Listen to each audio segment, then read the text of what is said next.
নগরীর উপশহরে এভাবেই বৈদ্যুতিক খুঁটির সাথে ব্যক্তিগত ব্যবসা প্রতিষ্ঠানের কানেকশন জুড়িয়ে তারা ব্যবসা করছে।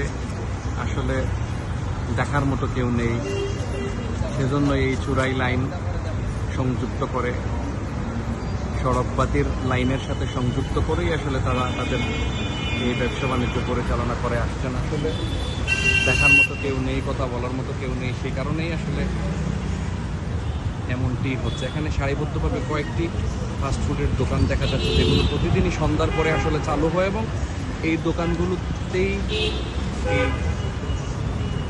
সড়কবাতির বৈদ্যুতিক লাইন থেকে চূড়াই লাইন এনে তারা তাদের ব্যবসা পরিচালনা করছে।